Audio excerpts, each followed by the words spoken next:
Okay. Hi, everybody. So, this is the very first episode of a new series that's going to be all about some kind of life altering event that people have encountered. So, for Samone, today she's going to be talking about her story and her experience with her traumatic brain injury and like really how she worked with that as like an initiation in her life, how she went deeper into herself and ultimately found this place of like alignment and freedom and a business that was like even like more than probably I guess what you had imagined before this started. So as you listen today, it's really our intention while we're both going to be here sharing these stories is to be vulnerable, to be raw, and to really be in service of anybody who is going through some kind of life initiation. So whether that's Mm-hmm.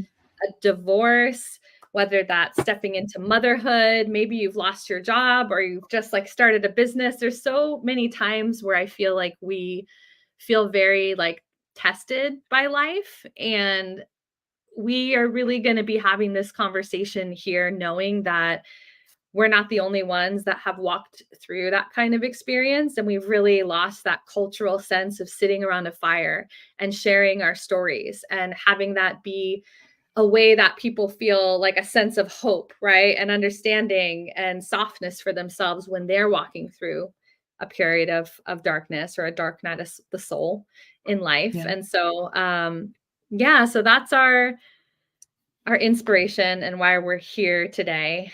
And yeah, so thank you, Samone, for being my very first guest for You're this so series.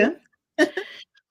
So I'm gonna like I want to start like a little bit before like this brain injury, the traumatic brain injury happened. And I've known you for a long time, but I actually don't feel like we've ever really like dove into this part of your story. So I honestly Mm-hmm. just feel really curious to like know more about you and who you've been in the years even before we met.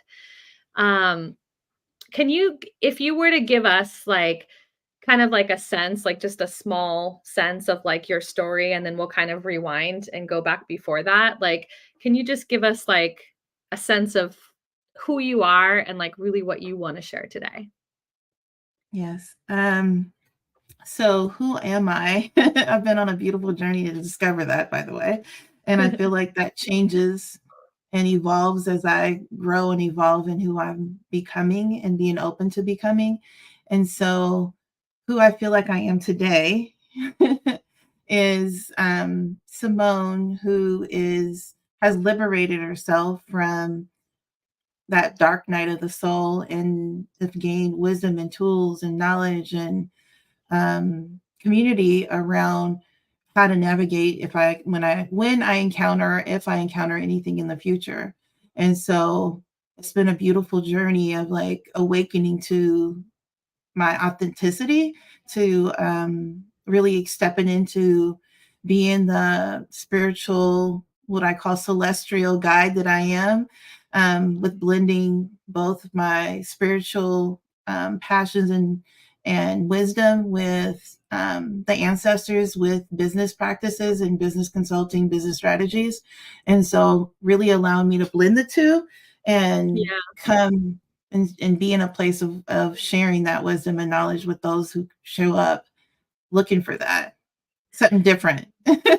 Yeah, I'm curious as well, like to have you talk a little bit about how it was for you when you were growing up, because I think that sometimes people see somebody like you out in the world and they might think, "Oh, she must have just had this like very perfect life where everything was just accepted and she was just supported. Can't possibly be like my life." And so I guess I just Oh would boy. love for you to like talk a little bit about like how like your early life, like just like how was life for you if we were to rewind back to those like early years. So my first memory is not a very good memory. And it's what's like, I feel like it came to a forefront in the future when we talk about that in the future. But um, my first memories were stained with lies and secrets and pain and abuse, sexual abuse. And I talk about this openly in the books that I've been a part of. And so it's not a surprise to some people, but I think feel like that shaped who I've become and who I am, and the abandonment around growing up, being raised by my grandmother, who I Mm, love so much, and she's amazing. And being abandoned, feeling the sense of abandon from my mother, not knowing who my father was, and yeah. having to feel the sense of like having to be a parent to my sisters at a very young age.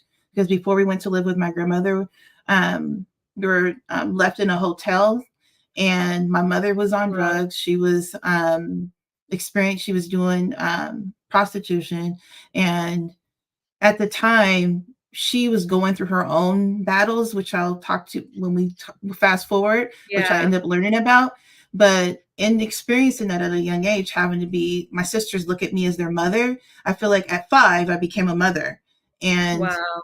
and owned that for most of my life. And so watching myself go through that, the abuse from a family member, um, and then having the security and having a grandmother. So I'm a grandmother, and knowing how powerful it is to have a grandmother there to love and nurture you and to care for you, like shaped that energy too. So I feel like there's like the balance of the two has been part of my life's journey, and Mm, finding the peace and the joy within the negative, the experiences that people are what I call unpleasant experiences, because I don't like to say good or bad, because I feel like right.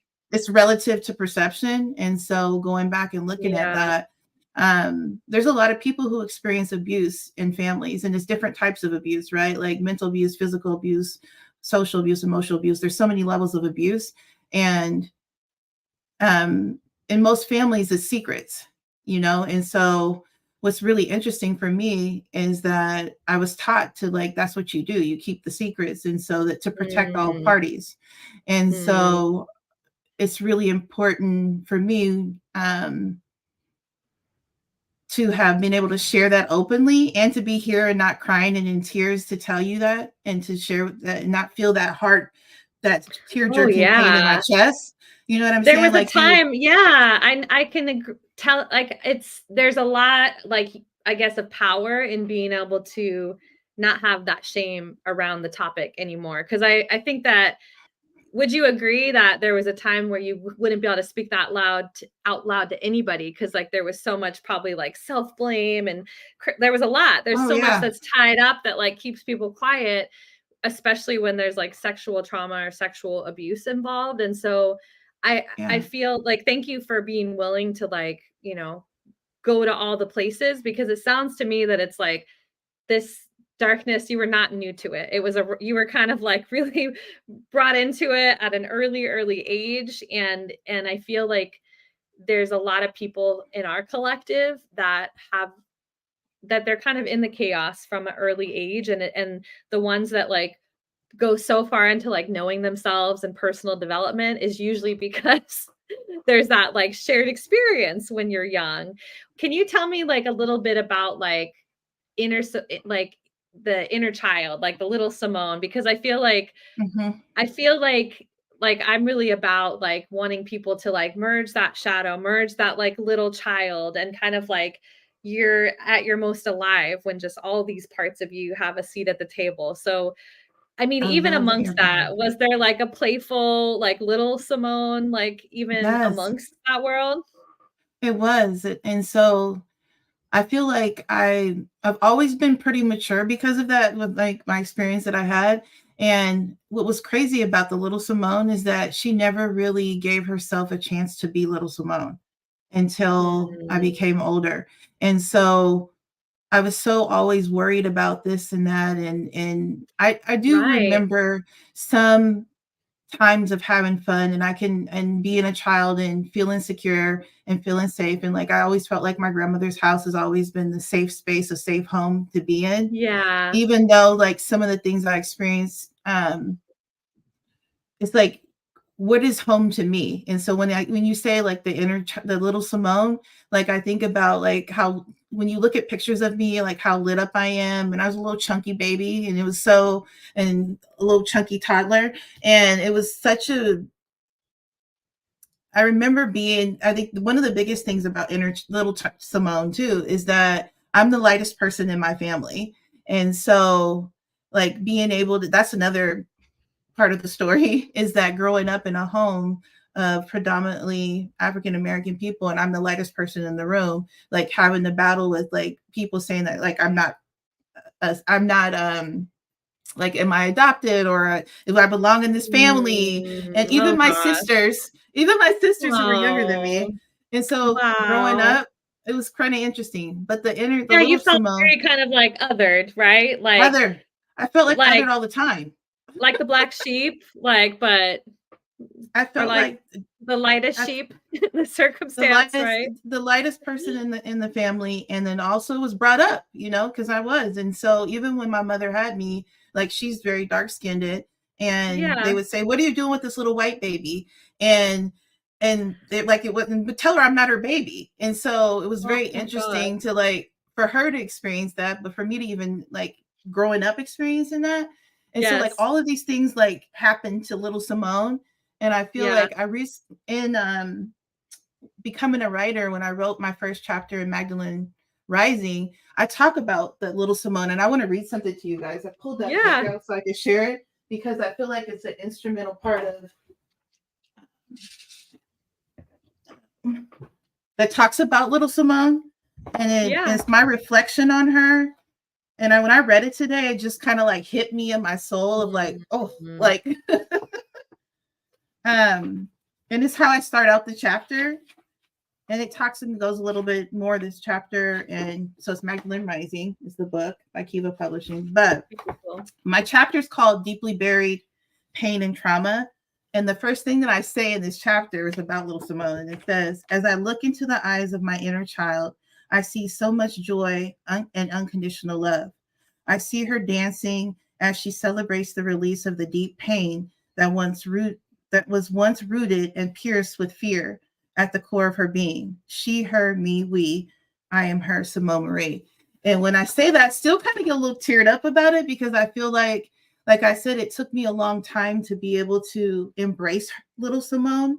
And I feel like a lot of the Mm. work that I do with the women that I work with is around inner child work. And it's part of the ancestral lineage healing that needs to happen Yeah. in a lot of families. Um, and a lot of people. Like I haven't met a woman yet who hasn't experienced inner child stuff. I haven't met one yet. And so you're not alone if you're out there and you feel stuck in certain Yeah. ages of your life. And I feel like that little Simone that I wanted so badly, I mean, that fear, that shame that we talked about from the abuse, the fear of like what's going to happen next. And that got carried all the way through my life, and made I made huge decisions around, from the little child who was stuck, Yeah. who Yeah. never got to be little and have fun. Yeah. And I think that would you agree, like, one of the reasons that I am, like, really about, like, the shadow, like, integration as well as the inner child integration is that I do feel like the shadow sometimes is kind of born, like, out of, like, the things that the child self was told is, like, wrong or bad or, like, you're basically trying to be molded to fit into, like, a society or a family or a school system, and so you kind of come out of the womb and you're like, really in your pure essence being you, but then the way that life is, it kind of things of parts of us get shut down. And so I kind of feel like letting that part play. It's kind of like the interplay of like the lightest, most innocent, divine, playful parts of ourselves, the curious parts of ourselves, and then the shadow is like the stuff where I feel like we're told not to be when in fact we are all things, like, right? Like we all Mhm. have anger, we all have jealousy, we all have sadness, and we don't need to disown ourselves for being that way. And so I guess I'm curious if that's kind of like your like, why do you love this inner child stuff as much as I do? I love the inner child stuff because like I said, I feel like it's really entangled in like lineage healing. And what I found in my own journey, my lived experience with this work is around like the shadow in the inner child is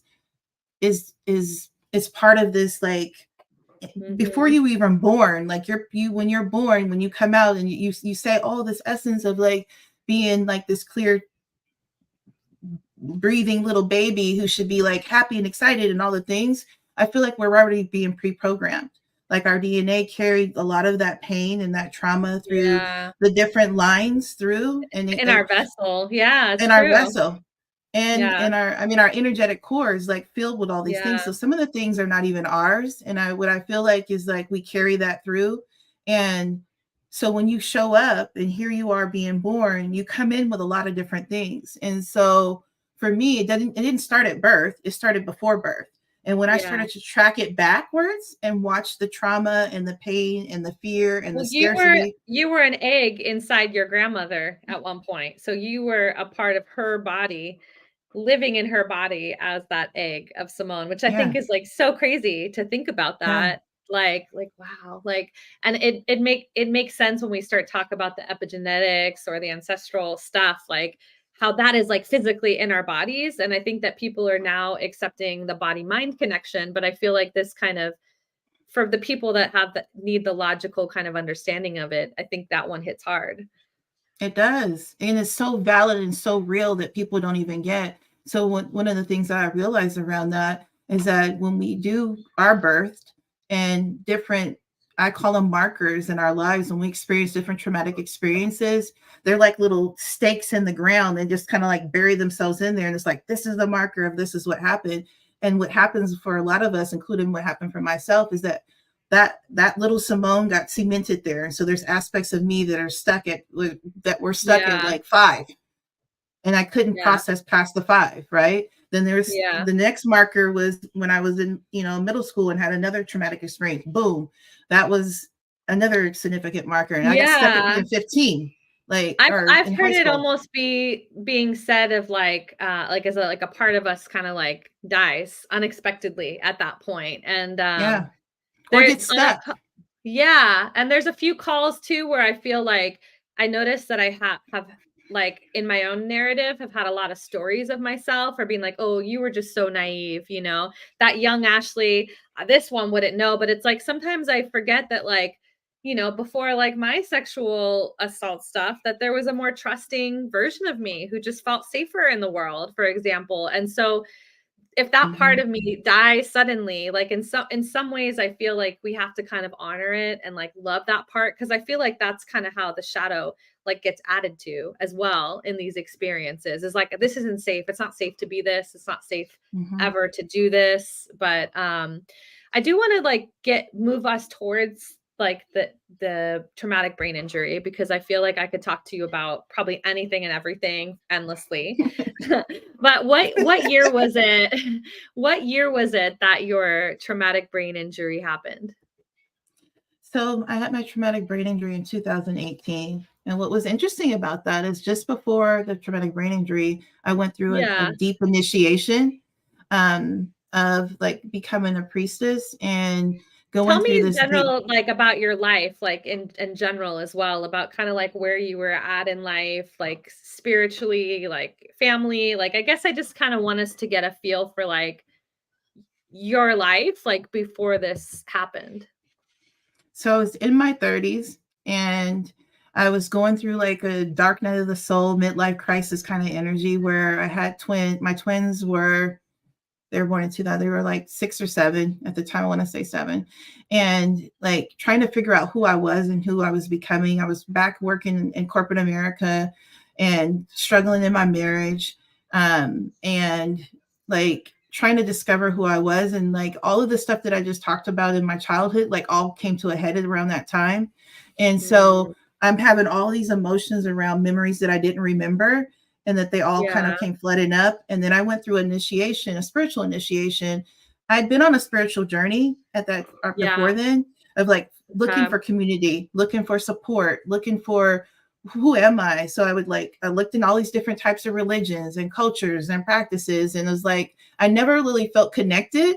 And so I was like on this journey to like find somebody or to find community. And I'm not realizing until like the last couple years that it was me that I was looking for, and that it was truly myself and that love that I have inside myself for myself. But on that journey, like what you're asking me about, is that I just was in the process of like my husband had text messaged me that he wanted a divorce while I was at work. What? Um, yes, he did. um, and my imagine that. And so he'll laugh at this. We'll have to tell you that story later, but he'll laugh at this now. Like, I didn't do that. Yeah, you did. I still have the message. Anyways. Like, of course you screenshot it because you needed to tell someone else what happened, right? That's right. And I couldn't believe it. Like, I'm like, are you kidding me right now? I didn't have these twins, and I've been a stay-at-home mom, and I had all this anger and all this resentment and all this frustration inside of me because I'm feeling like I made all these sacrifices for love and to be loved, and I was in search of love, right? So I also was at a place where I was people pleasing. Like, I wanted to, like, I was always seeking for, even in school as a younger child, like I always wanted to be approved of, and I always wanted to do the best so that I could always be like the teacher's, pet. I always wanted to do the best. And, oh, see, look at the good job I did. And like all those things. And so I relate to that big time. Yes. And so that carried on through into this marriage of like wanting to be the best wife. And how could you dare you like text me to tell me you want to divorce me after I've sacrificed and had these kids and did all these things and put up with all this bullshit. And so it's like, here I am in this place of like resentment, of anger, of frustration, of sadness. And it was just a crazy time because my mother had died a year before. And so like, here I am, like, I still hadn't even processed that. I never even grieved my mother's death. And so like, here, all these things are happening to me, and I'm trying to figure out what to do. And how does that relate? Time, you probably were kind of like asking, like, I feel like the asking and sending out those calls, like start when like things are really shit. Like, you know what I mean? Like those are the times when we're like, where I feel like we're like surrendering and we're just like, what do I do? Like, show me, what were you asking for? Like, what was like the thing that you were like, or were you like asking the universe for certain things at that point? I was like, God, like creator, like spirit. And I was, I studied shamanism for a while. So I was already like rooted in like ways to like work on different things. But at that point, nothing was working. Nothing, no tool, no advice, no community, nothing felt connected. And because I was so lost. And I mean, I contemplated suicide several times, but I look at my kids and I was like, I can't fucking leave them like this. My daughters would lose it. They might commit suicide. Do I really want that to happen? And so like, I really was going through some shit. It felt like too much. It was too much. Yeah. And I'm like, please give me a sign of what I could do. Like, what can I? And I end up meeting my godmother and flying to Florida and being initiated as an Ifa priestess. And that journey opened me up so deeply because it really opened me up to who I am and the work that I do in the ancestral work, going through that, getting a life path reading, understanding like on a deeper level of like my energetic makeup, much more different than any of the other ones I've ever experienced before. Like not like astrology, but it's kind of like everything put into one thing.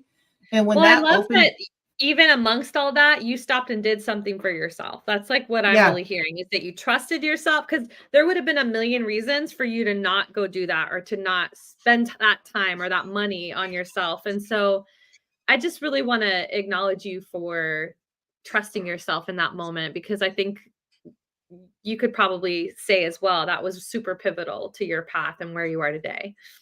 It is. And, when I went down there, it was the anniversary of my mother's death. So it was also like a deeper experience where it was like me reclaiming my lineage, me reclaiming my peace and myself by honoring her and her journey and seeing her in a different light. But then also that trickled into me. It's like, this is my liberation. This is me reclaiming my own peace and giving I'd never been on a trip by myself ever in life. I'd never taken the time away from my children to do anything for myself. So this was like a retreat / healing experience / all of the things. And it like, that was the catalyst for me to change for myself. It was like that last ditch effort to like, get your shit together, Samone, because you cannot, there's so many more greater things for you to do and be in the field than this deeply rooted, seated pain that I was feeling in that moment. And after that, like all these things started to spiral. And then not too long after that's when I had the brain injury. And so I went. Let's go to the day and like the moments before the brain injury. Oh, so I was having a great time visiting my daughter in Georgia, and my granddaughter, and my two daughters and I and my granddaughter were in Georgia, and we were visiting. We were on our way to the beauty So it's like a supply store, vacation. like a little You mini guys are like on vacation. a little mini vacation. Okay. It's in August, my granddaughter's birthday. She just had her birthday party, and so like right after that, they had her birthday party, and it was a So we're beautiful coming time. up on the anniversary then. We are, we are. We're coming up on the anniversary of it, and it happened in 2018. So, whew, how many years has that been? 6, 7 now? I mean, like, Wow. yeah. You guys are So out about we're out town running and about errands. town. And this is the cool part about this brain injury. And this is why I'm a huge advocate about brain injuries. And I facilitate mindset programs for Love Your Brain, is because of this experience that I had, was that I'm in a car on the way to the beauty supply store, and we T-bone another car. Okay. And I'm in the back passenger side of the seat. And my hand swings out, grabs my daughter, and then my head like must have jerked or something. When I watched the video, I think it went like this. The car where I was at didn't get impacted. It got impacted from the front side where I was sitting. And so I'm thinking after the fact, like, the things that I remember from that moment was immediately my right side of my body became numb, and my arm was numb, and it was like kind of weird, tingly kind of a feeling. And I was just like confused for a minute, and I was like, what the hell just happened here? And but I'm the mother in me is looking at the woman that was driving the car, and I'm like, oh my God, what happened? Like, are you okay? I'm asking her if she's okay, and when concerned about this clown car that I want to say the clown car, because all these people kept coming out the car of the car that was hit. And so I'm like, and I see little kids and stuff coming out the car. I'm concerned about these kids. Like, I'm like, are they okay? Like, my heart is like, I have so much adrenaline running because I'm concerned about other people, not even realizing I'm experiencing something myself. And so at the time, you're not, adrenaline's pumping, things are happening. I had no clue that I had a brain injury or that anything was really happening, other than my arm was like numb, and like you could feel it, because I think I might have did this where I like put my hand on the seat and to like brace. And so now that I recall, that's probably what happened. That's what happened. And so when that happens, right? Now I'm scheduled to go home. I'm scheduled to go back home in the next couple of days, and all of this pain sets in. I get back home, and this is one of the most defining moments in my life, is when I'm sitting at the dinner table at home, and there's water. I'm drinking water, and it's drooling out of the side of my face. Wow. And my face is numb, and I can't feel it. And my husband looks at me, and he's like, you need to go to the hospital. And I'm like, what are you talking about? And then my face was kind of like drooping to the side, almost like I feel like I might have been even having like a mini stroke or something, because it was kind of sideways. You could visibly see that it was like drooping. And he took me to the hospital, and they wanted to tell me that I had MS. This is what they did. They take a brain injury. I mean, a brain scan is like. Wait, so you're like, I've been in an accident, and like this happened right after the accident. So were you just feeling like you weren't like really being like heard? Like what was the experience there? The experience was, this is the painful experience about sitting in hospital rooms and people not taking, like I'm saying to them, like my body, I feel numb, and like I sat there for a good 45 minutes before anybody even did anything. What if I really was having like a major stroke and like could have died or something? I don't know. God wouldn't let that happen. Creator wouldn't let that happen, because my story, I wouldn't be here telling you this. But it was so interesting to be sitting there in the frustration around, like, I don't know what's happening. And then I got him freaking out, don't know what's happening. And then the hospital system to not really, I went and had all these, they eventually took me and had an MRI, and they're like, you need to go see a neurologist immediately. And all of these things were happening. And there's so much fear set in, because then I almost felt the same sense of fear and scarce, like this fear of like when I was thinking about contemplating suicide, and like, oh my gosh, what if I'm not going to be able to take care of my kids? What if I do have like some terminal thing that's happening? And like all these emotions started to run through my head. And like, here I am just 2 weeks ago or 3 weeks ago, you text me and tell me you wanted to divorce me. And now I'm like, what does that look like right now? And so like, I'm like, all of these emotions are happening, and I don't even know what to do. And I'm in extreme pain. I'd still been in pain for, and Mm, people say, oh, and at the hospital, like, that's just normal after an accident to have pain and numbness. And I'm like, okay, I don't know, because I've never experienced it before. So like trusting in the people who were telling me that, but then also like went on a journey of like really trying to prove them wrong, mm, like because I've started to see all these specialists to try to figure out what was going on, and then more symptoms started to happen. Like I had double vision for like a good 6, 7, maybe years. I think it was like 2 years in, I was having double vision, um, wow. where it's hard to drive. I couldn't drive. Um, Wow. Did you the have a memory, business at this point as I well, or did, was this before? You did. Okay. I did, I mean, I can only imagine like that happens. You're a mom, you have a business. Like, and I'm how, working a what, corporate job, and I'm working a oh, corporate wow. job, and I'm Wow. working a corporate job. Yeah. Yeah. Was there, I mean, what was like kind of like the hardest or kind of like darkest period? Like how they say it's like darkest before the dawn. Like what was the hardest period before you feel like you started to see that light at the end of the tunnel, or you felt like you Oof. started to be able to see it as a blessing? Because I know we all hit Um, that time where we're just like, right. we feel Yeah. like at the lowest low and we're like, this, I can't do this, you know? What was, So where, how was that for you? I felt like the thing that started to turn around is that I had decided, like, my husband already told me he wanted to divorce me. So, and this is about the time I met you, actually. Really? It is. I met Wow. you just before that, and then I like really started to like follow you, and like we started to get a reading for you or something. There's in the very beginning, and so what was really interesting was that what happened was I divorced him. I went and got the paperwork and divorced him, and I moved to my own place. And um, but then I was in a weird, even more stressful space because this is when that's when I had to stop driving, is because I would get lost in the neighborhood that I lived in my whole life. And so that frustration set in. I was cutting myself, not cutting myself like on purpose, but try to cook. And my vision is off. So Wow. like I would cut myself. Oh And man. at this time I couldn't remember things. And so I forgot my kids at school a couple times. And then they have to call Oh, me. And then it was a whole thing.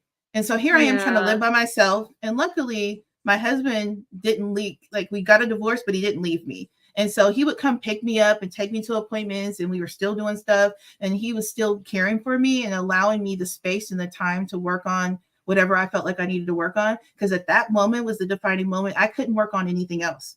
I couldn't Yeah.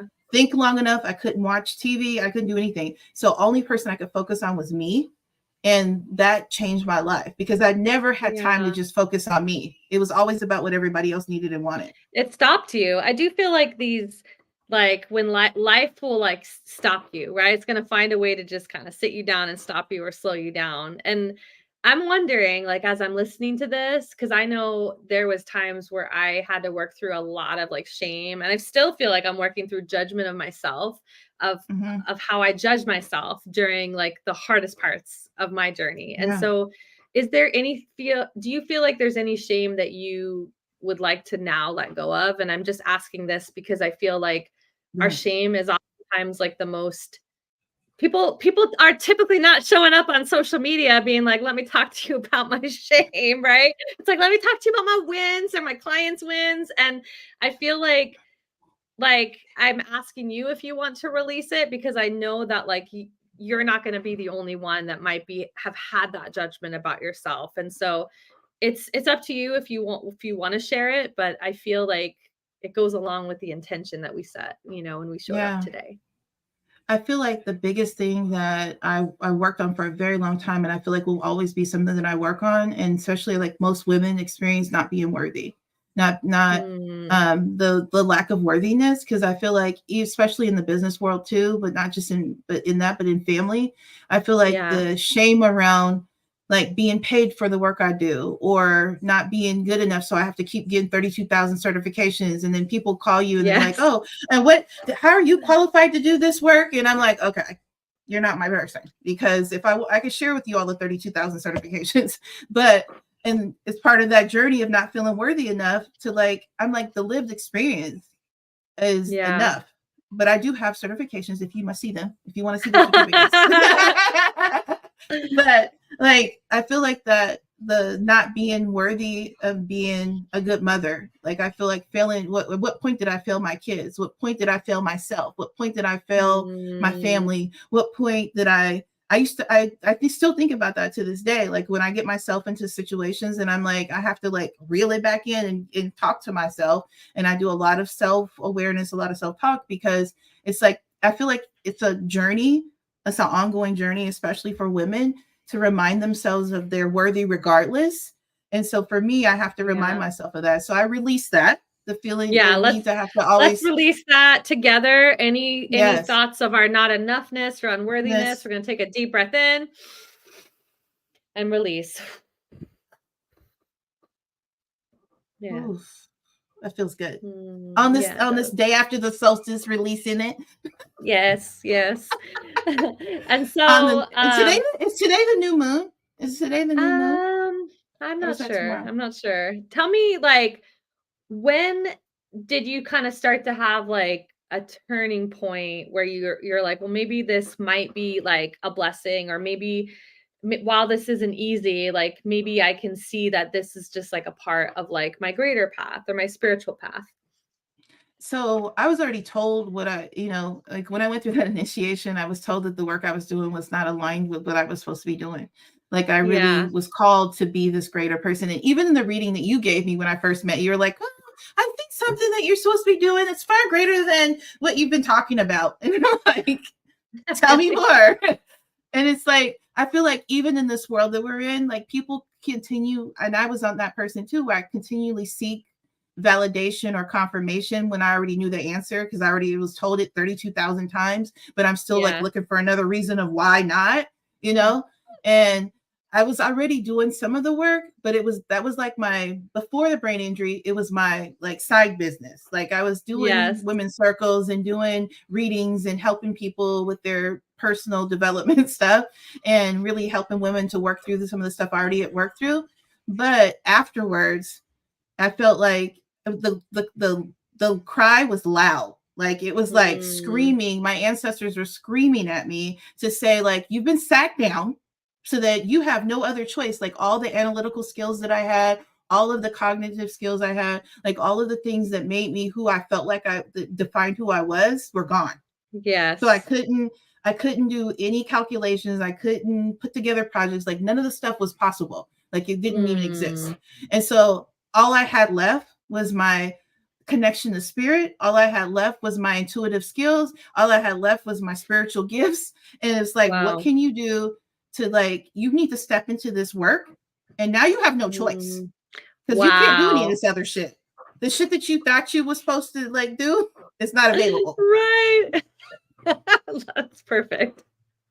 So that was the Oh. defining moment. And as I started to like step into that and started like things, all like more clairs would turn on and more gifts would show up Mm, and more things were being more defined, and like I was connecting with more spiritual people like yourself and other people, like all of a sudden, like I feel like you made it seem okay because I in your group, like you was like, it's okay to be weird. It's okay. And like you were always talking about that. And I was like, you need to show your real self. Like quit being, quit hiding behind this stuff. And I'm like, and I would be scared to tell people that I had all these gifts and that I was secretly helping people for free with all mm, this stuff and like telling people things. And like when I came out the closet, like the spiritual closet, it was yeah. scary.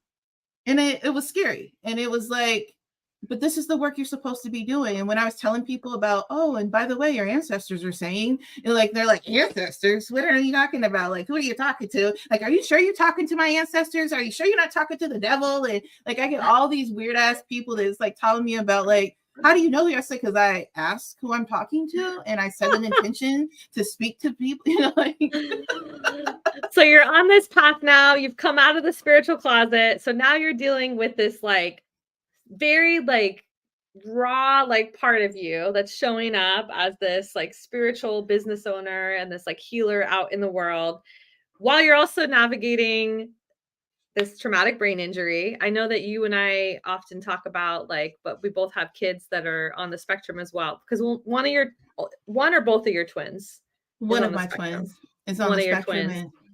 Yeah. And so that was, you know, one of the most beautiful experiences from that too, is that all of the things that he was experiencing, being having a brain injury, there's a lot of similar symptoms. And so like the Mm, sensory stuff of like the light and the sound. wow. And so I started to experience a lot of his like agitation from like too much sensory. Like I couldn't go to the grocery Yeah. store, you guys. Like So I you could did maybe this. Oh, understand some of the things. Yeah, because I do feel like sometimes people are like, the noise isn't that loud, or like, but that it's like not realizing that the other people are literally within their vessel taking in the world like different than how you were taking it in, or a yeah. child on the spectrum or a person on the spectrum might take it in. So it sounds like you had like more probably compassion, like being able to like really maybe understand his Yeah. experience as his mom at that time. Yeah, I did, and it gave me a greater appreciation for him and what he's going through. And not to say he doesn't frustrate me and annoy me and and it irritates me, like you know, like I probably do the same for other people sometimes. But Yes. like it's just like it gave me a greater understanding of what, like you said, what he experienced and what I was going through. And so then now I could be able to know how to help him and navigate and respect Uh, the fact that he may not have the capacity to do X, Y, and Z, because I know that I mhm. didn't. And it took a long time to rebuild that. And I still experience a lot of things. And I had to learn how to honor my own capacity. And I think that was the Mhm. greatest gift I could have ever given, like spirit could have gave me, is that now I know what my capacity is. And I voice it to people. I'm like, I don't have the capacity for that. Or no, I'm not doing 5 things. Or on holidays, think about that. Like people with brain injury don't, you can't go to 5 houses. It's hard to go to one house with all these people and Mm, all these things happening and all of this right. sensory happening. Like, Yeah. so now it's a lot. And so like I realize now that I honor my own capacity, and I feel like being a spiritual business owner Mm, and the work that I'm doing gives me the freedom to be able to say, okay, today I'm not working on that, or I'm not doing that. I'm going to give myself, and I plan in time to yeah. work on me Yeah, versus so the other way it sounds around. like it forced you to, like, make those boundaries and, like, set those limits. Because I mean, I agree with you that, like, before my divorce, I felt like there's just certain things where you can kinda get away with it, where it might be draining you or it might be too much, but, like, I feel like when anything else comes in that's, like, draining a lot of your life force, or your body just is not work like, in your case, like, your body, like, did not have the capacity to handle as much, and My brain, my energy, yeah. nothing. I'd have to sleep. If I go out to the grocery store, I'd have to sleep like a day the next day to recover from that. Yeah, and I feel like that's one of the things that I really want anybody that's going through any kind of big, like, life-altering event, which again, sometimes that's something you choose or sometimes you don't choose it. So I feel like becoming a new mom, people going through a divorce, like just starting a business, losing a job, like I feel like anything that drastically, like life is like drastically different. I feel like we can be very hard on ourselves, but that there's so much more that we're navigating internally in the journey that sometimes Yeah, we're not going to be at our most productive. We're not going to be like, there's might be big goals that we really want to set. And I get it. Like you had bills to pay at that point in time. So it's not like life around you slowed down, right? Like right. you still had to live. You probably still had to make money and pay bills. And so I really I feel like I wanna kinda talk about, like, more deeper about the challenges, like, the biggest challenges that you had with navigating that, but then also, like, the things that were really supporting you, that you felt like you did, like, if you like, someone you love is going through it, things that you might say, "This really supported me," like, when I did these things or took this time, this, like, really supported me or uplifted me during this hard time.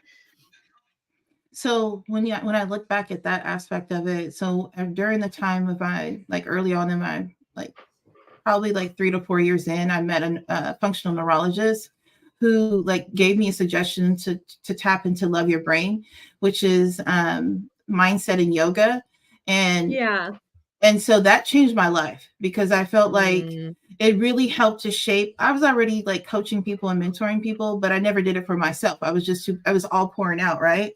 It gave right. me the opportunity to pour back into myself and to learn more around mindset and how therapeutic yoga was for my mind, body, spirit, and to like help me to take a deeper awareness around like aligning that energy. And so Mm, I could speak so, I mean, I speak huge hugely around mindset and like spiritual practices. I felt Yeah. like being able to like tap in and combine the two, and then and amplifying that with already the gifts and the spiritual awareness that I already had, tapping in with my ancestors and spirit guides and asking for assistance and learning more around like how it's important to ask for help and outside of spirituality, but in community, and building Hmm. boundaries and allowing myself to say no to things and to express my capacity. I feel like the biggest gift you Yeah. could give yourself is to one, tap into a healthy community of people who can be there to not of judgment, but like true community, authentic people who love and support and care for one another. And people will say that doesn't exist, and I'm like, it does, it does, it Well, I does. think also you would agree that like we find what we're looking for, right? So, or like how Abraham Hicks says, like there's two ends of the stick. So if you're on the ringing that bell of like this doesn't exist, then you're gonna find proof and evidence that it doesn't. But I feel Yeah, like if you're like calling something in, basically sending that energy out in front of you, like that was a really big thing for me. And I'd agree, like me too. spirituality became like, even though it was like the least convenient time in my life to like make Hmm. time for it, like I felt like it became like this is like the thing that keeps me grounded. This is the thing that like I feel like is a non-negotiable in my It life. is. And yeah, and I feel like it really was about being like, okay, well, I'm gonna come back into the present. Remember, I'm a creator of my reality. So if the deck's been cleared here and like nothing's going well for me, like this is like my opportunity to like take all the things that I know about and actually like walk the walk here and like take this time, create, like be in the frequency of what I want, write about what it's like. And it sounds like that was the same for you, that It was. it really helped you to kind of basically rebuild your life to something that was like in alignment at this point. And I've been hearing the call to write from spirit for a long time, and I never really was listening. And so I'm like, yeah, okay, I'll write my journal half-ass or sometimes, or right. And then I realized when I would write things, they would like materialize. And so like I almost felt Wow. like that was like afraid. I was afraid to write, like I'm afraid to write Yes. because what if I write something and something happens? And so when I Mm, became an author and was able to tell my story in these many different books you guys see up here on my wall, um, yes. it shifted, and that was part of the healing process too. Is like being able to express and to Mm, liberate to myself in a tell your way that I could story. to tell my story in a way that was raw and real and unfiltered, and like to have a publisher say yes to like allow me to be in that space and to not edit me out of my own writing, like because you go and you read stories, or you don't know, you might not know, you guys might or might not know, like when you get hooked up with a big name publisher, they edit you out. Like they'll Mm, edit, and because of the feel, the thing, the da da da da does. But to be in a community of people where I could like be who I really be, authentically me, share my yeah. truth, share my story, and that became the compass for the rest of my life that I'm leading now. It's like Mm, tell your truth, and like you may not like it when I tell you the truth, but it is what it is, and I try to use as much tact as possible.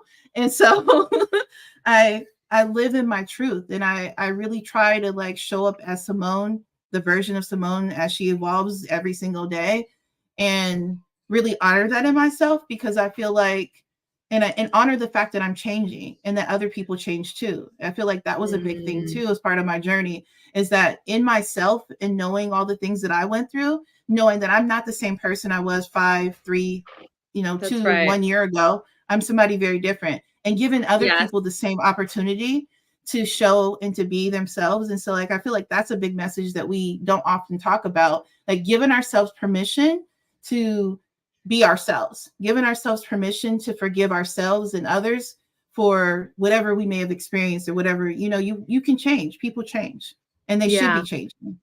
Yeah. So tell me, was there a recognition? I mean, I feel like when you're looking back, right? Because I'm hearing that you had the chance to tell your story, and I think that's one of the reasons why I want to bring forth like the hero's journey framework, because I feel like I want people to be able to look at their whole story and to kind of really honor that and to bring love to all of it, rather than having like Yes, these narratives that are like disempowering or that are keeping us stuck.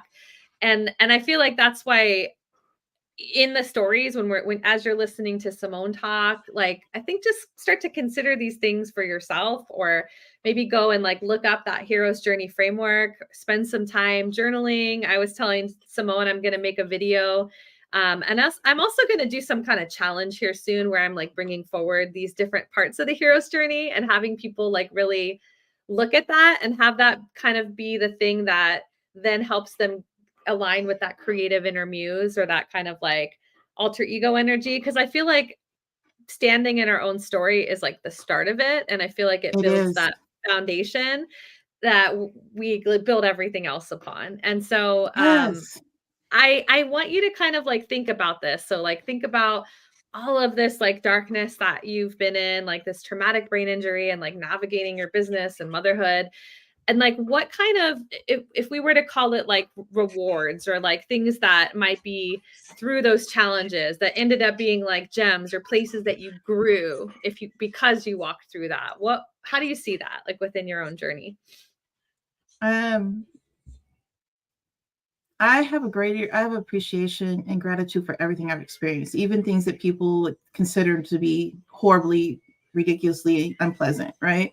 Yes. And I feel like all of that experience for me, when I started to do the work around like writing my story and sharing my story and really dissecting like that aspect of it and doing that, having the journey, looking back at the journey and Yeah. realizing that we've like there's so many different things around like we have to do 32,000 steps to navigate that, and I don't feel like we do.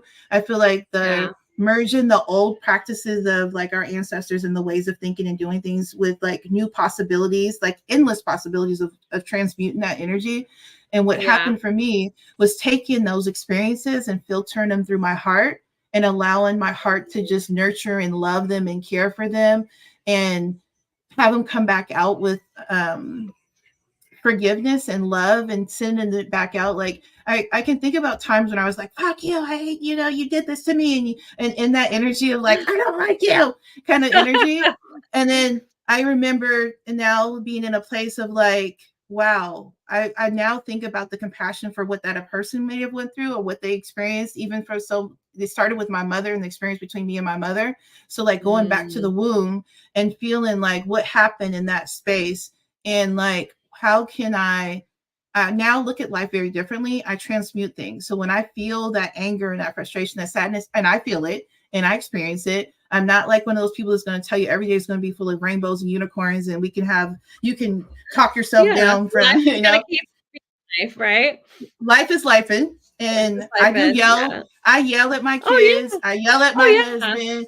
I scream. I get upset we and I get we angry absolutely get to be human, and I feel like that like we are human and we are holy all at the same time. And I all feel of like it. just because someone like has these practices or we like know how to be like, self-introspective, it doesn't mean that you and I are not human and that we're not still having times where we're just losing our shit that day like Or that. yeah, and We then live a human life with human demands. So I think like normalize that. Like no everyone normal listening, normalize your humanness. normalize that and normalize like that your kids are going to do stuff. I think about like as a business owner that I'm working from home a lot of times, my son will pop Oh into the yeah. damn Zoom call and I'm like, excuse me, and I'm like, Yes. it's just like that's normal life. Like people need I feel Yeah. like we need to stop creating ideas around like people go into other people's houses and judging them. Like Yeah. people are living well lived houses. And like I know that Yeah. women spend a lot of stress and anxiety That around like perfectionism, like perfectionism. you brought that up, right? And I feel like my little girl, little Ashley as well, was like wanting to be seen as really perfect. So, I mean, I definitely realized that like I came into much more of like a done is better than perfect attitude, because I felt like if I was going to do anything, I had to like accept that I would do it to the best of my ability, but that I didn't have unlimited amounts of time to work with. And so I feel like you probably had a similar thing where you've really had to come into a place of love, because I feel like a lot of the people in our collective, they're creating things, right? Like they're making Mhm. content out there, they're showing up online like this, but that if we're so worried about how our background looks or how we look, or like do we are we in our most perfect state, I feel like that really freezes you from like being able to bring your offering to the world. Because like what Yeah. I feel is that like these events kind of stripped away all the things that were not true to you. Like we said today, that it Mhm. was like from traumatic brain injury to freedom from within. I feel like these are like our initiations, where these masks are like stripped away until we're left with like at least the realest, rawest form of us that we can access at that point in time. And it's 222 on the time right now. Yes. Confirmation. And so I guess like, how do you see, like, when you kind of think about your path, like, how do you see that this might have been this like perfect formula to allow you to bring your medicine to the world with what you do through your business? I think that because of the lived experience, I feel like that is the most. It's like, how could you be a divorce counselor if you've never been divorced? How could you be a marriage counselor if you've never been married? How could you be, anything without not experiencing it? I guess you could be. I mean, but for this work that we're doing, we're having a deeper calling to really be ourselves and to show up as ourselves and to really be authentic in who we are, and Yeah. remind people to be the mirror, so that people know that Mhm. it's okay to be yourself and that you can be a spiritual being, you can be a mother, you can be a wife, you can be a husband for all the guys out there, you can be whatever it is, a brother, mother, sister, auntie, uncle, whatever, and a business owner, and show up authentically as yourself. And the I think for me, it's been the greatest gift that I've ever had, is to Mhm. really remind myself of that on a regular basis. To I don't have to be perfect, and that you're right, when you get stuck in that fawn mode of like the freeze mode of like, oh, I can't, I can't move forward, I can't do this because I have to do X, Y, and Z first. I got to get my makeup on, I got to do this, I got to comb my hair, I got Yes. to do this. I mean, there's times that I've went live with my hair a hot ass mess because I'm like, this is how I Yeah. am when I really show up. This is who I This am when is I wake this up. is part of my truth, yeah, and Yeah. I feel like also there's, like, a healing that happens when there's a willingness to do that, because it's showing that you love yourself. It's saying, "I love and Yes. accept myself, and I know that I'm fucking enough in my message and with what I have to share, and that it's not reliant on all this other stuff." And I feel like it's only, I think, through really walking through life and letting it kinda chip off the parts of us that are not true, that I feel like we Yeah. can get there. But I feel like it's, yeah, We need I more just people to feel, mirror it, though. We need so many more people to mirror it, because I feel like even you and I, we get into those places where we like still like seep back into like that place of yeah.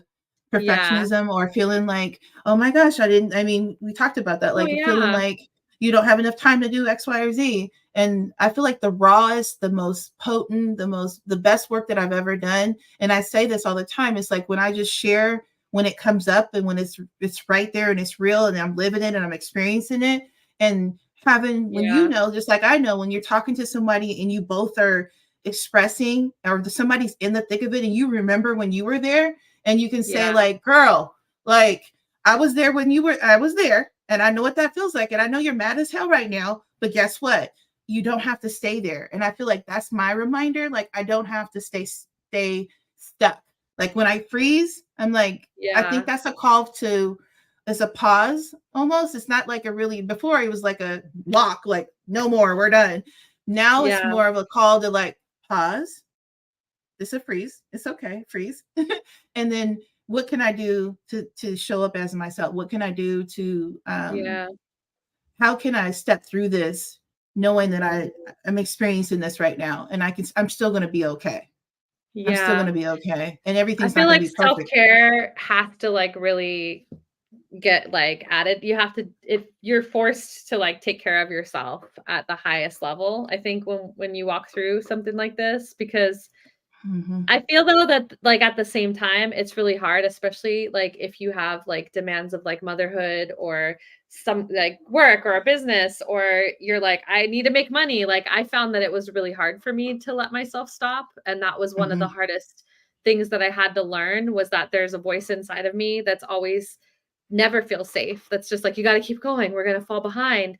And like it doesn't, it kind of has like logic around why there's not enough time to stop or why it's bad for me. And I really feel like I had to get very familiar with like not listening to that voice and realizing that that Mhm. voice or that thought is not me. And to Yeah. like be like, okay, well, what do I need though? Like I matter. And like if I go down here, like these other ships are sinking. So like what do I need? Like what am I feeling? Like I do feel like they're like there's such a it's so undervalued, I think, to like have those moments with yourself and then to actually do something and honor it. Like Yeah. huge, huge, huge, Well, huge. that's why I really make it a point in this, and the people that I work with, even these business owners that I work with, and I know you do similar things. It's like we need to plan out our self-care first. Before you put in all the appointments, before you put in how much work you're doing, before you put in the kids, all the things you got to do for kids, and or your spouse or Yeah. whatever, or your partner, whatever, plan time for yourself. And so, Yeah. and you speak to this a lot too. It's like that first, one of the things I think is the easiest thing to do is in the first thing when you first wake up, before you go look at a phone, before you roll Yeah. over and try to figure out what, get cereal or whatever, get clothes ready or wake people up, like give yourself time. I have an alarm on my phone that wakes me up and says self-care time.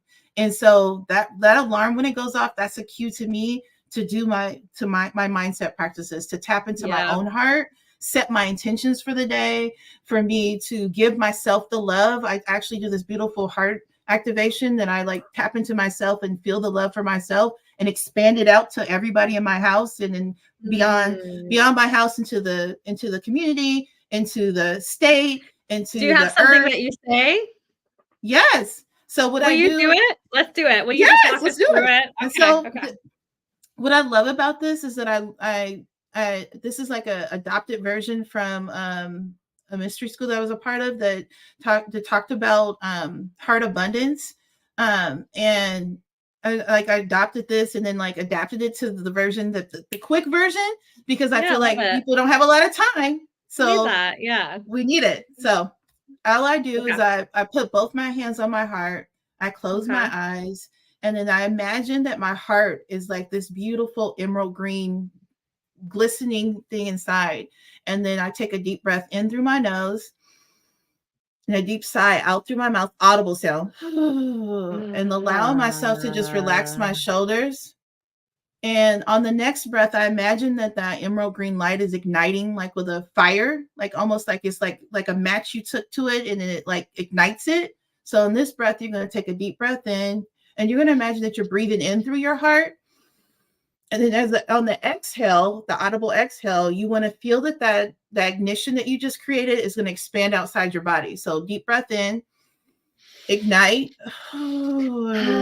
feeling it expanding out. And I actually move my hands out about a foot outside my body when I do it. So let's do it one more time.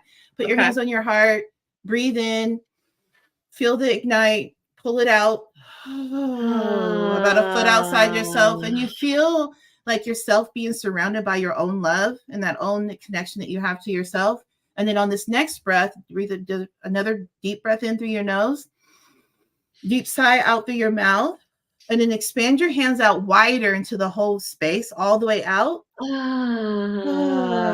Allowing that heart, now you see that green energy from your heart is taking up all of the space in your whole house. Everybody in your house is feeling this love. Everybody in this is feeling the beautiful heart and the love from you coming out. And then another deep breath in, deep sigh out, and feeling that expand out into your community, into your city. Another deep breath in, deep sigh out, feeling the whole earth, everything on earth, all the elements, all the people, all things, buildings, people, places, things are all feeling this love that you just sent out. And it's being, you can see the earth is glowing green with this love that you're emanating from your heart. Another deep breath in, deep sigh out, and expand that beautiful green light out into the universes, into the galaxies, out all the way out into Creator. Feeling the love of Creator holding all of you and everything within everything you just sent out. Deep breath in, deep sigh out. Feeling that now there's a funnel coming from Creator's heart, funneling back through the galaxies, funneling back through the earth, funneling back through your city, your state, into your community, and into your home, taking both hands and putting it over your heart as you feel that love from Creator and every single thing you sent your love out to coming back into you. Deep breath in your nose. Deep sigh out. As you feel this love being put right back inside of you, and that you're being loved and worthy, and feel all of this love back inside of you now. That you gave out all this love and now it all comes back into you. And that you can access this love any moment, any time of your day when you're feeling frustrated or angry or sad or hurt, that you can just put both hands on your heart with this memory that this love is inside of you, and that you can tap into that energy and just feel that, and just give yourself one moment to do a deep breath in on this last breath. Deep sigh out. And when you're ready, open your eyes back up. Beautiful. So like and it's simple, because when I do it now, like I like to share people that like that longer version of it. Now I just do 3 breaths. I do 1 breath in, ignite the heart, breathe in. And then I just expand it out a little more. My hands about, not that far out. And then I do another deep breath in, expand all the way out to Creator, Source, God, and everything in between. And then on the last one, I imagine all the love coming back into myself. And I just feel it inside of me. So every day I'm starting my day with giving love and receiving love. So I feel loved every day. And so it's that simple self-care that like it's 3 breaths: ignite, expand, bring back in. And I feel like sometimes we forget to we give. We pour everything's pouring out the cups, and you have no more to give, but you never receive anything back. And we're not open to receiving sometimes. And I feel like there's a time. Yeah. Like, did you have to be, do you feel like through that initiation kind of event that you were kind of forced to like see where you were blocked from receiving? Yeah, I had to receive because I couldn't do it myself anymore. I had to be driven around. I had to be cared for. I really had to learn how to ask for help, because like I definitely had a narrative that I'm like, I don't want to need anything from anybody. And in order to like be the best, right, that you're like, I could take care of myself. And like, I feel like that's not serving anybody. And it really brings, I feel like, kind of like with your friend group and your family group, while things go through hard times, I do feel like ultimately it teaches you to like open your heart to connection, open your heart to love for yourself, because you're able to then have more compassion, right? That compassion for yourself is going to really be radiated outwards. So I feel like every single relationship in your life like gets an upgrade. I know 2, 3, 4, like I noticed out of the corner of my eye as well, like everything elevates. Is there a way, like if people want to continue to find you and to like see your work, interact with your work, or work with you, what's the best way for people to find you, Samone? So on all my social medias is at I am Samone Marie, or at SamoneMarie.com. It's those 2.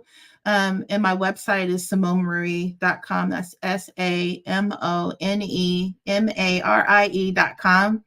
And you can follow me on social media. You can book a free connection call with me and talk to me about what you are feeling called to do, whether you're looking to expand your business or to do deeper self-awareness and self-care, or tap into your spirituality on a deeper level, work with your ancestors, any of those kind of things. Like I had a hard time figuring out what to call myself, because I do so many different things, and it's like I feel like they're prescriptions to each person has a different prescription. And so when people come to me, and they may have a different prescription every time they come, that I open myself to whatever it is, the medicine that they're needing at that time. So like, that's how I look at life, and I look at things in businesses and everything else in between. So when people show up in my world, it's for one thing or another. And I'm just open to being the hollow bone to help you navigate whatever it is. And so that's how you find me, is through those ways. And I'm just open to being there, being, like I said, the hollow bone. I do want to give you like a disclaimer that I will tell you the truth. And some people are not ready for the truth, and some people are not And some people are a little, get a little worked up and offended when I say, like, you need to get your shit together. So if that's not your jam, I'm telling you ahead of time. If you're not ready for that level of truth, I'm probably not your person. But if you are, I'm your person, because I really feel called to work with people who are ready to do the work, who are ready to say yes to themselves, to their businesses, to transforming their lives, and really standing in their truth. So, Yes. and there's a journey. It's not going to happen overnight, and it's not going to, but if you're ready to say yes to that and say, yes, I'm ready to take these little baby steps to get there, or maybe I'm ready to take some leaps. Either way, as long as you're committed to you, like, I'd love to work with you. If you're not ready and you're not committed, I'm not your girl. And knowing what intentions we set for what we wanted to like bring forward today with this conversation, any final like words or thoughts for someone that might either be like reflecting on their journey, like, and like their experience of themselves at that time, or walking through like a real initiation or dark night of the soul moment right now? I think the biggest piece is to say yes to receiving help. And I mean, you being here listening to this, and if you listen to us in this whole hour and 10 minutes or 11 minutes, however long we've been on here, like, the fact that you were here and you showed up is not by chance or mistake. Like, it's to remind you that there are people out there, and may not be us, that there's other people that are out there willing to help you and to guide you and to support you and mentor you and to say yes to you. And just as much as you're ready to say yes to yourself, I feel like it's okay to say yes to receiving help. And it's okay to Mm, say yes to giving yourself permission to do the work for yourself. And mm, because when people think that they come see people like us and they think that we have a magic pill that's going to fix them, and that we could just do a reading or give them a like remedy or make a spiritual bath or do something and everything's going to be fixed. That's not how it works. You are the one that's fixing yourself. We're just sharing the tools and the resources and helping you to get out of your head and all the things, like helping you to guide you on the journey. I feel like, and that's a really good reminder for people, is that we're not a quick fix, and we aren't going to fix you. yeah. It's you Yes. that has to do the work, and we're Yeah. just here as a All tool. healing is self-healing ultimately, Yeah, right? Like with this it stuff. is. And yeah. And we're people that I feel also that when you've walked through the darkness, you're willing to stand with someone. You're not afraid of the dark, you're able to sit with them and see them and see like their light, even in the stories that they Oh, have like yes. the shadowiest stuff around. Thank you, Simone, for being so like open, for just sharing your beautiful heart and medicine with us today, and for just allowing me to ask you a lot of like really deep questions here. Like we both set the intention to know that like there's a lot on social media and online that's just doesn't really feel like it's honest, or it's maybe not it's almost like self-protective in a way, where people are kind of trying to protect their own ego and how they want to be seen, and Yeah. that sometimes it's hard to like talk about like the messier parts of it. And yeah, we just don't want people to feel alone in those parts of it, and to know that like that it's a cycle that they're going through, that like there's going to be things that come out of this, and that there's ways to support themselves and to really use the energy of this Mm-hmm. like crazy event that happens to you, and to like use it as a huge energy to push it in a new direction, to like create something new in your life like Simone has done. So thank you for being here with both of us.